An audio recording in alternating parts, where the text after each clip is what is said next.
what's behind me. But then I realized I was a person that she was afraid of. I apologize for my actions and things that I've done, but I don't apologize for me. I like me, I'm awesome. I hate being a people pleaser, but at the same time, there's that flip side where the truth does hurt sometimes. I made the mistake of saying I'd leave her if she was a dog. Yeah, Hi, if this is your first time to my channel and you are enjoying my videos, please drop a like and subscribe, and it will help my channel grow.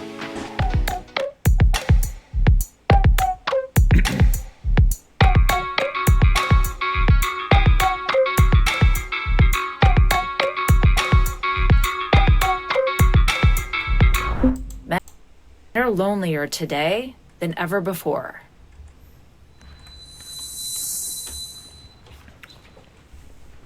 Yeah. Unfortunately.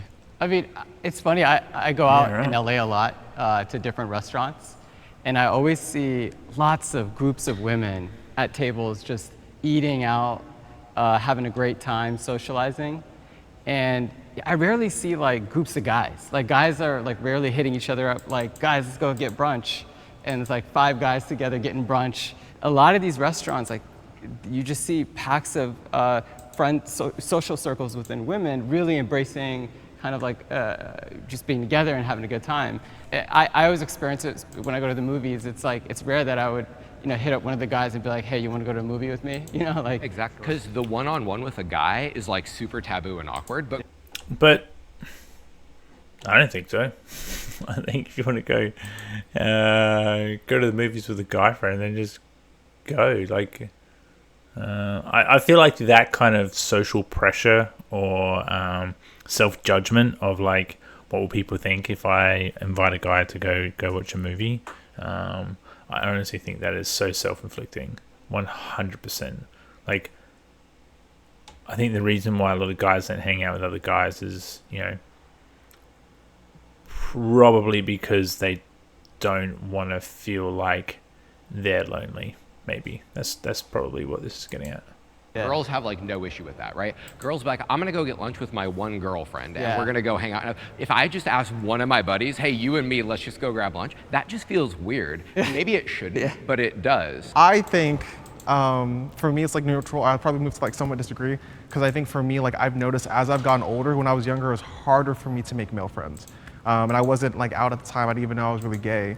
But it just seemed like men clicked with each other more than what I was seeing, but I wasn't really fitting in with that. As I was getting older and I was trying to figure out who I was, and I was super anxious, and I'm like an anxious person to this day. I'm just not the greatest at communicating frustrations or even like happiness and stuff like that. So that kind of just maintained that constant reserved, like apathetic kind of monotone outlook I have on life. So as time's gone by, with my feminine traits being more noticeable, or like even now me like identifying as queer, I don't have issues having very close, like best straight male friends, and going out to movies, dinners, hanging out. We have like intimate relationships, not like romantic, but just like intimate, genuine connections that I think is hard for men to make with each other without stigma. And now I'm seeing it's getting easier for me to have straight masculine male friends, especially in the military, and no one bats an eye, versus I'm sure back then maybe it was a little bit harder if you had a gay male friend or just a guy around you all the time in your room or something. I think it's gotten better. When I was a freshman in college.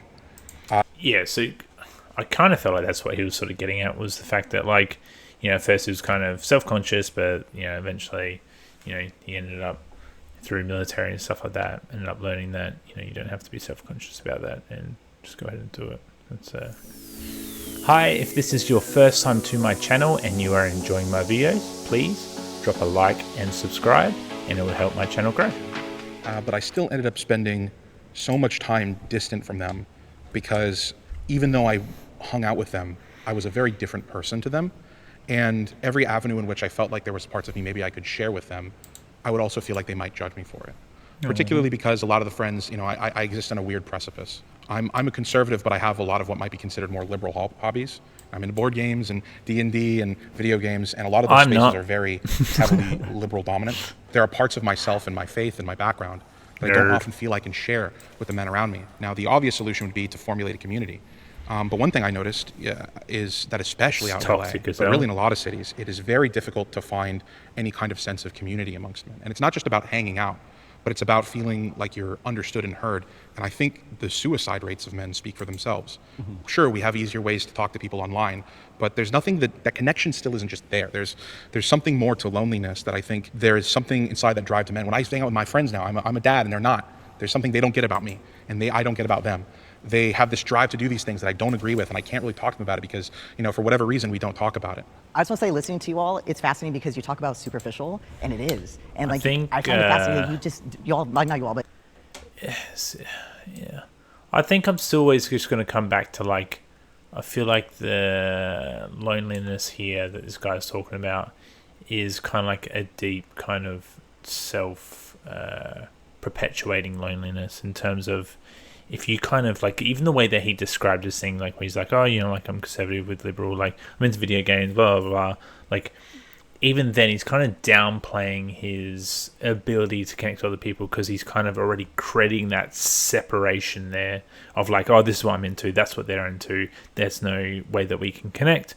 And then he talks about like him being a dad, or wait, if he said he was a dad or someone else's dad, he's wearing a wedding ring. So, like, he's a dad and his friends aren't, so like, there's already a separation. So it kind of sounds like he's already kind of creating this huge separation. And I've done this before myself. Like, the more that you pay attention to those things that make you separate to other people, you're always going to come in kind of thinking that, or it's going to be at the forefront of your mind when you meet new people, because you're going to look through the lens of I'm into like these sort of quirky things that other people aren't normally into. I've already got like, things that kind of hold me back in terms of like kids, like in terms of time and energy. Like, so you kind of give off that energy already. So I feel like it's kind of like a self-perpetuating thing.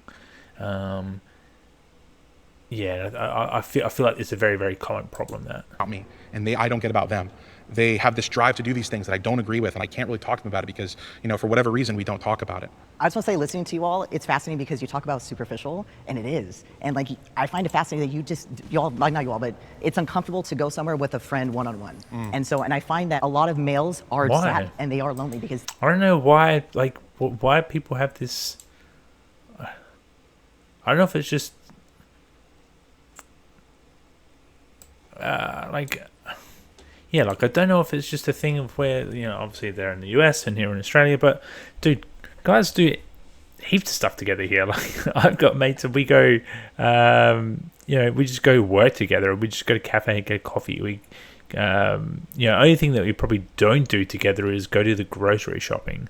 Like, I don't call my mates and be like, oh, hey, you want to, I need to get some spinach for some chicken wraps. So you want to come with me? We don't do anything like that. But like we do heaps of other stuff together. And I know heaps of other guys that go running together. They surfing together. This I don't believe that. I think the only thing that I can think of that they could be talking about is if you're like, hey man, I'm just gonna watch some Netflix. You want to come over and chill? And that could come in the wrong way. But other than that, like, I'm pretty sure guys hang out all the time. they do not have the space to feel like they can actually express emotions, because part of that protects against loneliness is vulnerability, and from that is intimacy. And it's not sex, it's just knowing that someone knows who you are through your soul. That will help protect against intimacy, but yet we can't have this if we can't go to lunch one-on-one. I was raised to be tough.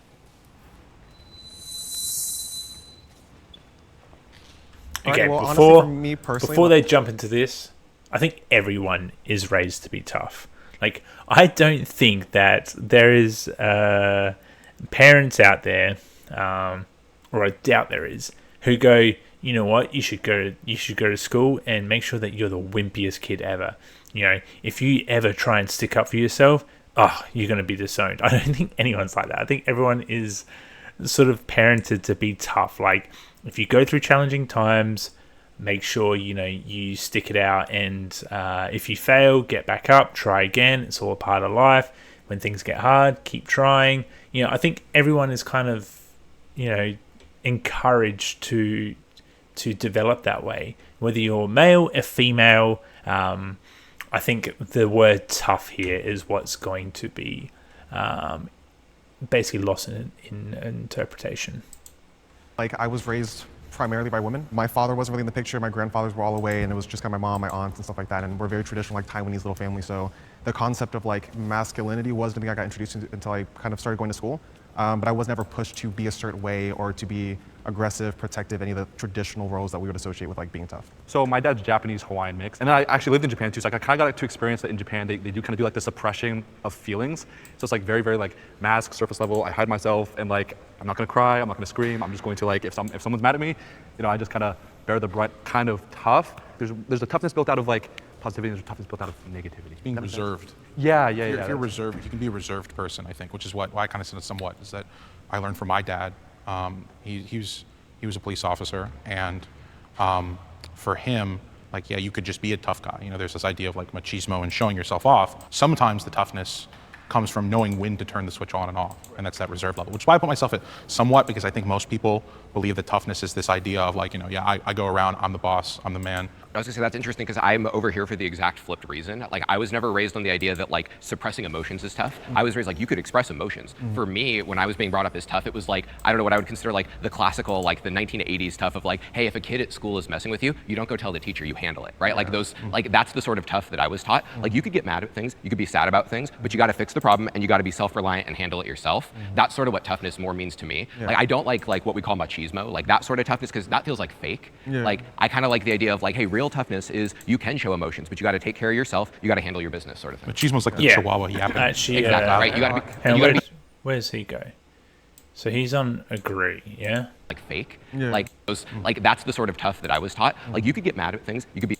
For me, when I was never raised on the idea that like suppressing emotions is tough. I was raised like you could express emotions. For me, when I was being brought up as tough, it was like, I don't know what I would consider like the classical, like the 1980s tough of like, hey, if a kid at school is messing with you, you don't go tell the teacher, you handle it, right? Like those, like that's the sort of tough that I was taught. Like you could get mad at things, you could be sad about things, but you got to fix the problem and you got to be self-reliant and handle it yourself. That's sort of what toughness more means to me. Like I don't like what we call machismo, like that sort of toughness, because that feels like fake. Like I kind of like the idea of like, hey, real toughness is you can show emotions, but you got to take care of yourself, you got to handle your business, sort of thing. Machismo's like the Chihuahua yapping. That's a Exactly, very, right? You gotta be.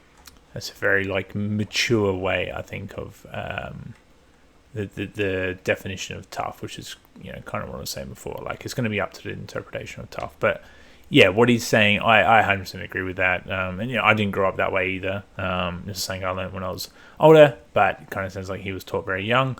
But it is kind of like, you know, to be tough is to actually be able to take on, you know, things without letting it put you in an uncontrollable state. Like you can get mad, you can get upset, you know, you can get angry, but as long as it doesn't completely, you know, take control of you into a state where you're destructive or anything like that, then yeah, like you can be tough. You can, you know, you can maintain the inner conflict as well as the external conflict, I think is a good way to put it. German Shepherd tough, not Chihuahua tough, right? For me, there's like 3 interesting intersections that I dealt with. One is being black, another is being African, and then a third was just having a predominantly Muslim household. And all 3 of those groups have very kind of strong gender roles, very strong idea of what masculinity is and what a man should do and what a man should provide. And so growing up, you know, especially just watching my own father and the men in my family, you know, there really wasn't room for weakness or crying or being emotional. A lot of times, what I was taught was you have to work hard, you got to take care of your family, you know, you got to stay strong, and it applied across all 3 kind of intersections of my identity. So really, it's been an interesting journey as I've gotten older to try to understand that, you know, maybe it is okay to have, you know, to be sad in some cases, or to seek out, you know, comfort, you know, when it comes to like emotional connection and things like that. I have a very different upbringing. I was the youngest of 2 brothers, and I grew up as the baby girl of the family. And so I've only been doing this man thing for about 5 years. Oh. And so for me, I was always allowed to express myself, to be soft. And I looked to my dad for some of these masculine qualities, like being a provider. That's something that I hold also as well. But then I looked to my mom for getting through really tough things. So both, I had learned how to be tough, but in very different ways that I hold true today. And I think because I've lived 25 years from a woman's perspective, and then now recently. And so for me, toughness, there's a traditional part. There's the don't show emotions, be tough, be strong, be the provider, be masculine, but the other side, I see women, and when I think of tough, I think of people who speak about the language he uses there is the one that has got to, in modern times, I'd say it's got to change. Where he's like, what do you say? Be strong, be the provider, be masculine, but the other side. Yeah, like the around the masculinity and femininity. It's like, today. And I think because I've lived 25 years from a woman's perspective, so and like then now to recently. be tough is and to so be for masculine. Me, toughness, there's a traditional part.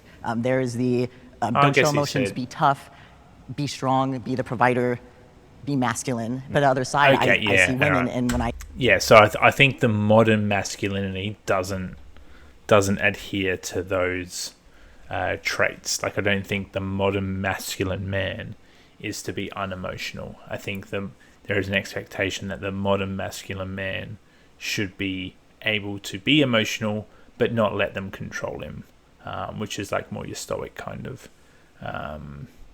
philosophical kind of way. But yeah, I think there's a difference between traditional masculinity and modern masculinity, 100%. I think of tough, I think of people who speak about sexual assault experiences, and that's something that I'm like, that's really tough to do, but they do it. I didn't know what trans was growing up, and so I didn't have an idea until really I entered my Tilly, college thanks years. for the follow. And that is when I found out what it means awesome, to thank be a you. trans man. Everyone told me who I should be and what I should do with my life. And so being trans kind of felt like it was its own rebellion in a way, but it was a way to honor who I was as a person. For me, it's like living with disability and neurodivergent. I was late identified with autism and ADHD like for the past 5 years, so it was also kind of for me like I was living in a world that wasn't designed for me.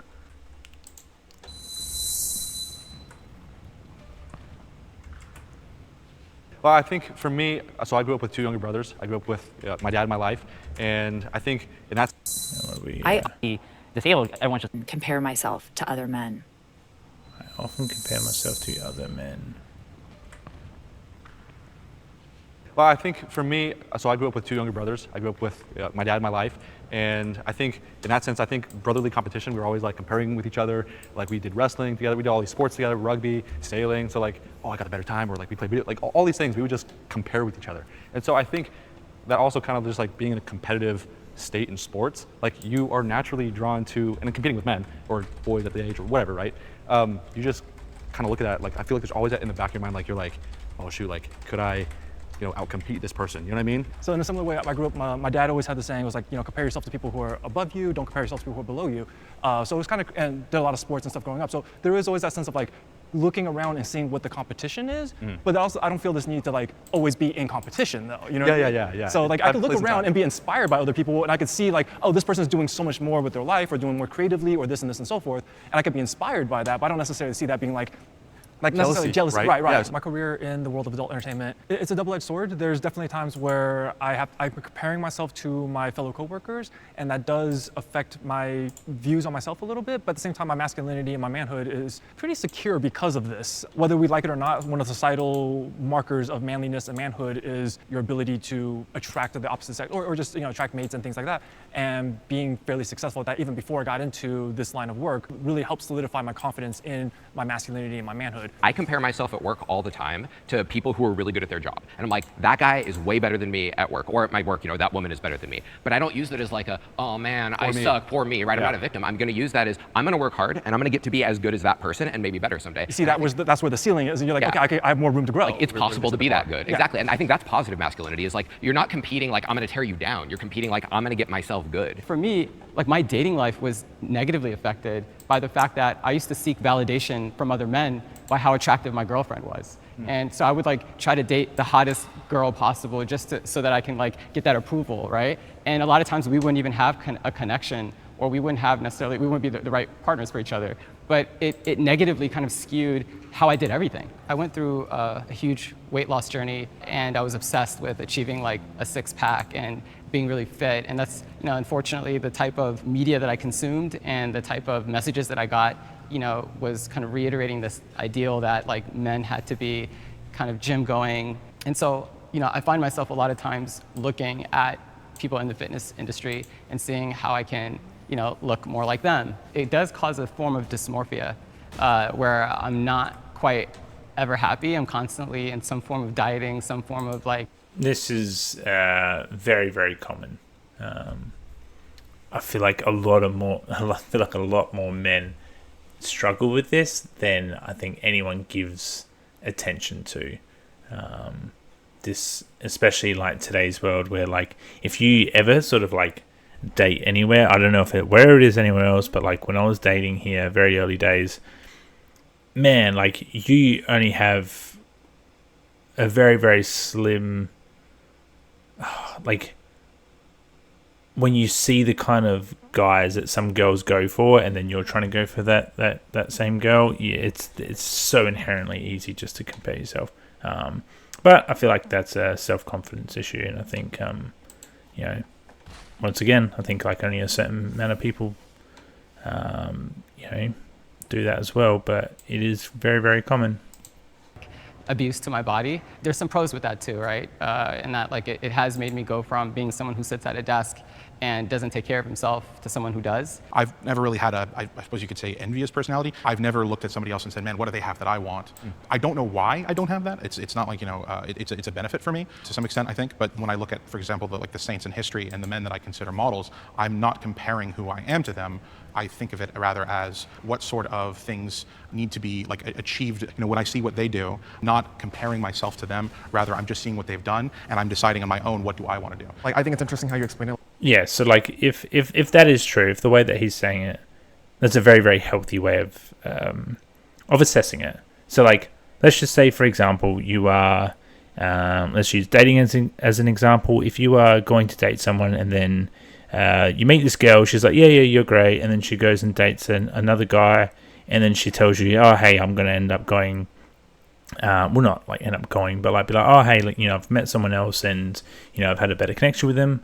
Instead of you being like, oh, like, of course she's going to choose him because, he looks a certain way, or, he has that job. Instead of like comparing in terms of like putting yourself down and them up on a pedestal, you could literally just have that conversation with that same person and say, oh, hey, like, I thought we got on really well. What was it, some feedback in terms of like, what was it exactly that, made you go with someone else instead of me, or blah, blah, blah. Like, and I think that most girls as well, like girls that tend to be, they like that sort of feedback too.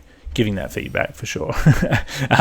But you might learn some things, like you might learn that maybe you came off a bit too insecure, maybe you came off as someone who wasn't as stable, maybe like you're moving here and there, maybe you're traveling quite a lot and you're not even aware, you don't have the self-awareness to realize that you are quite unstable, and maybe the girl that you're trying to date is someone who's looking for stability. Like, you might be thinking that she chose this guy because of a six-pack or a paycheck or something like that, but actually might just be that you come across as very unstable, not mentally, hopefully, but you never know. So that, what that guy said before, 100%.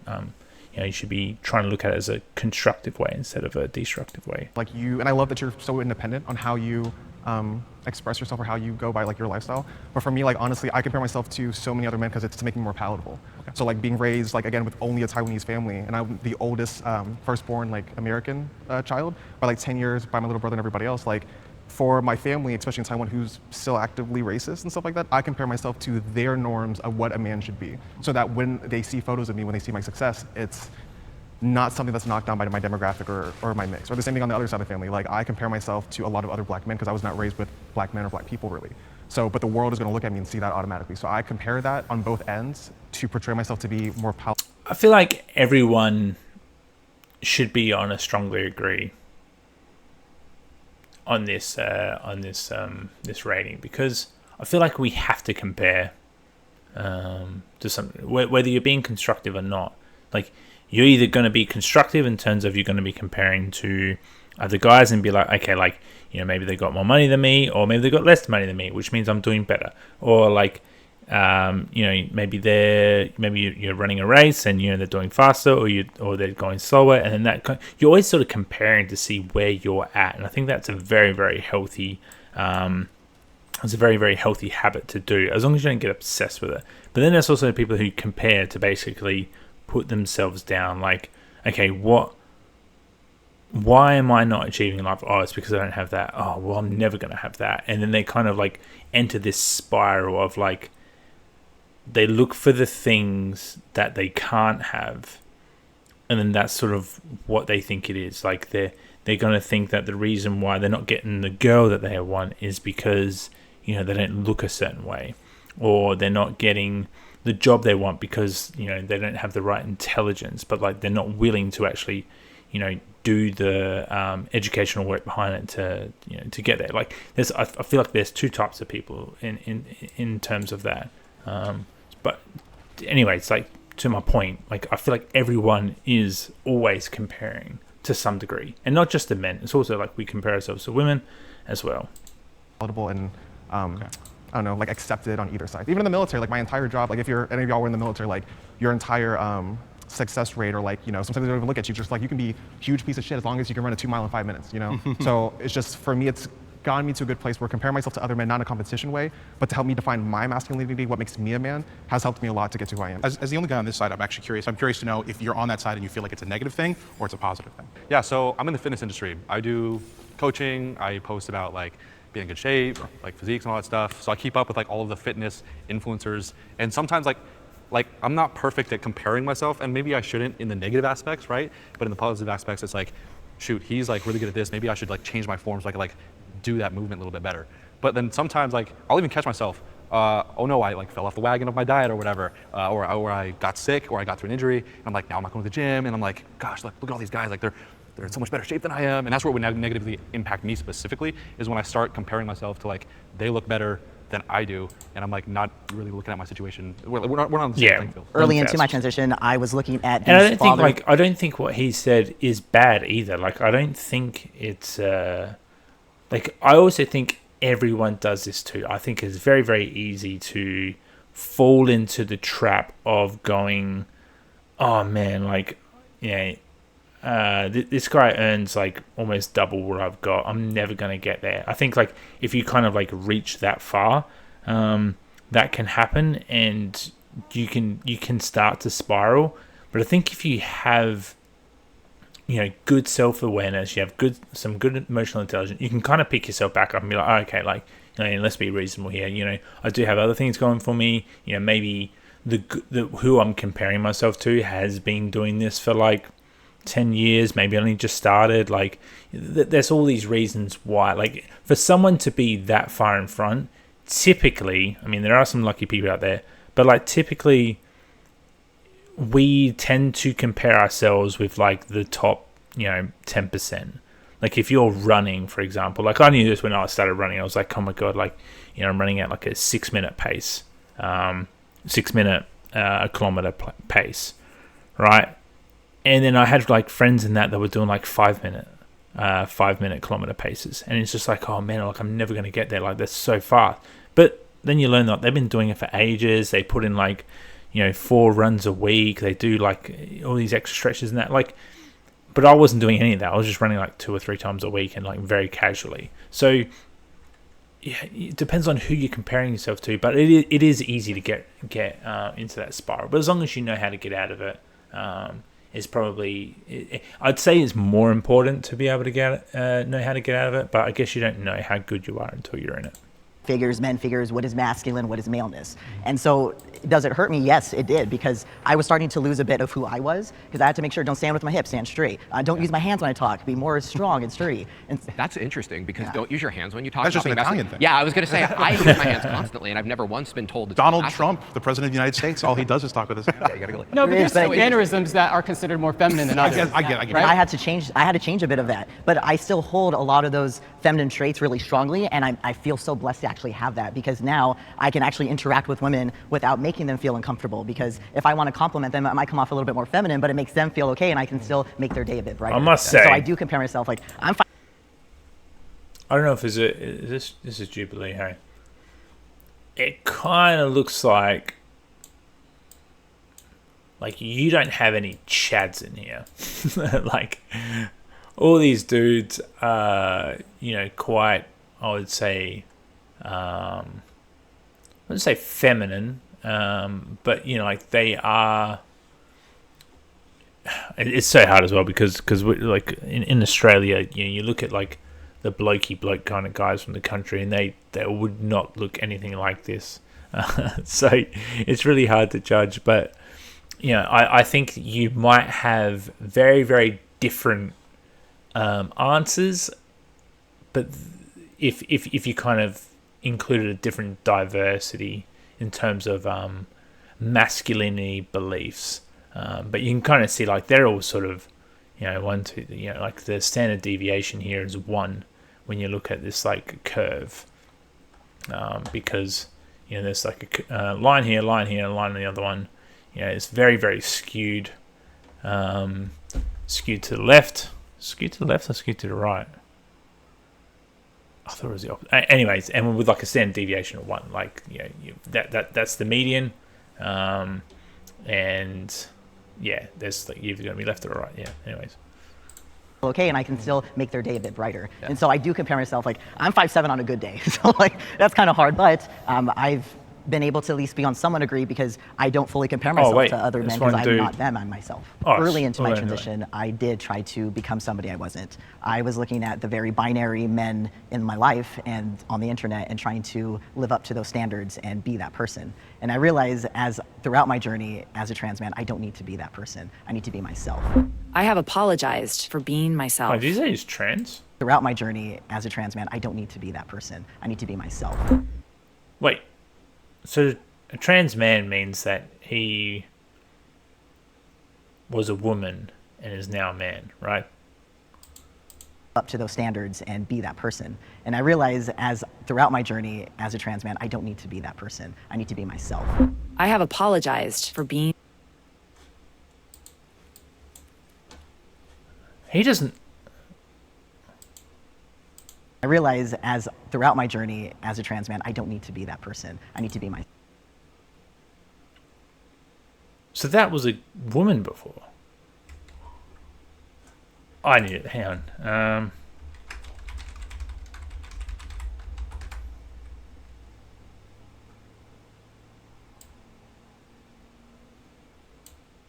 Okay.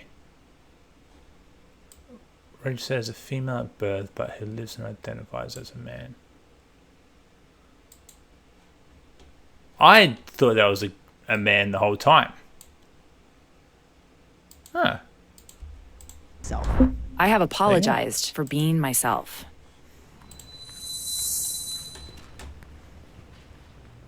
I've absolutely apologized for being myself because I realize that I have stepped into a male role and there's some things that were not good. I might be rude or I might come across as something that I'm not. And so I've had to apologize like, oh, I'm sorry, I didn't mean to say it this way. And I understand how that affected you. Yeah, I think I've also apologized for myself, just like my personality. Sometimes I feel like maybe I'll say something that somebody takes in like a wrong way and like all of a sudden I feel bad. I think I'm very guilty of being like, and I've like tried so hard to get out of this, but being a people pleaser, okay. like making sure that everyone that was kind of drinking whiskey is like, but I'm a person who I very much want the truth.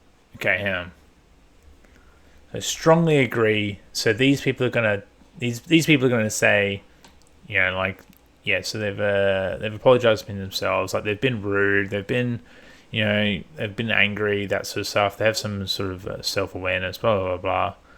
Cool. This guy is on somewhat agree.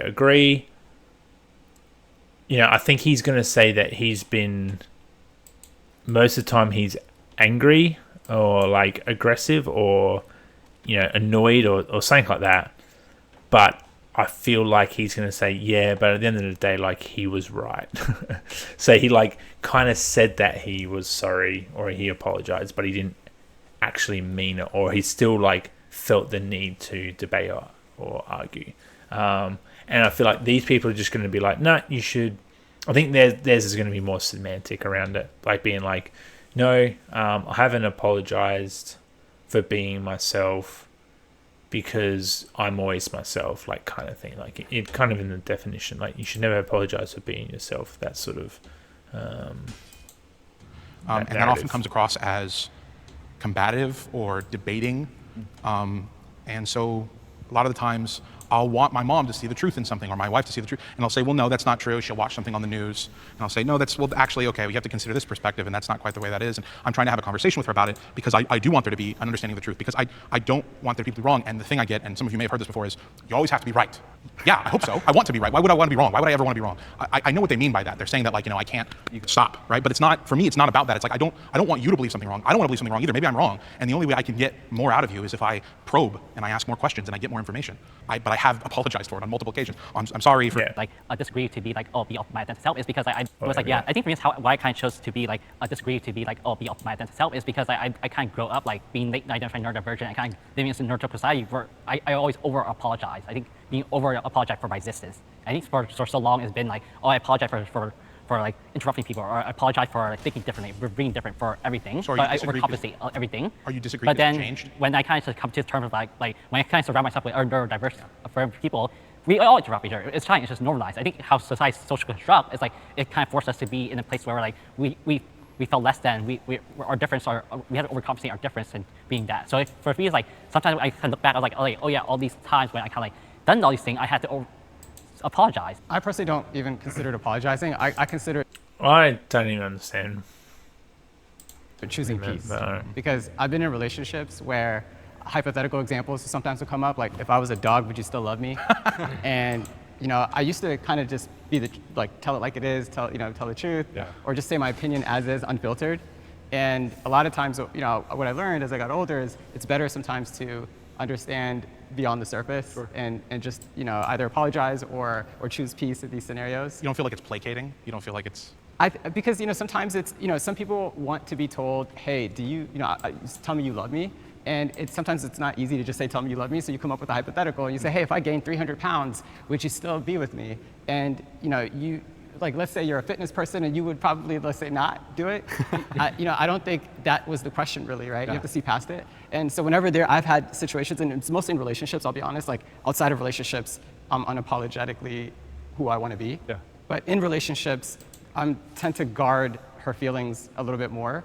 And to me, a form of choosing peace is to just apologize and make sure that, she feels okay. That's yeah, it's a very, very passive way, and I don't think it's a very constructive way. And in some cases, like if you just kind of like, I'm just going to apologize because it's to keep the peace.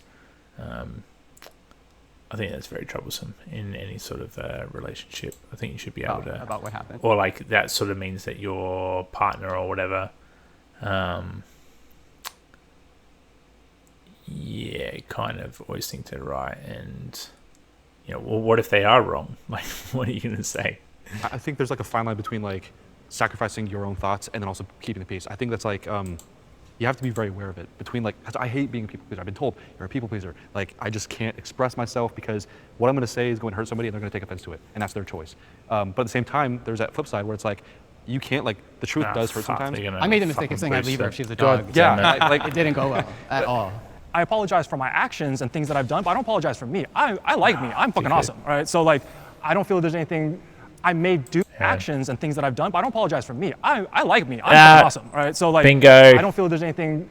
I may do Fucking something. I'm gonna say something. I know I have good intentions, but if it makes somebody feel a certain way, I will apologize for that. But that's not apologizing for me being me, though. That's hey, I misspoke. I missaid something, or I did something. But me as who I am, I don't feel like I have much to apologize for. That makes a lot of sense with like friends. You can cut easy, but like, I mean, a lot of us I think talk about it this way, but especially for me, it's like my family, my wife, people that I'm not going to just be like, well, I could just go find other people.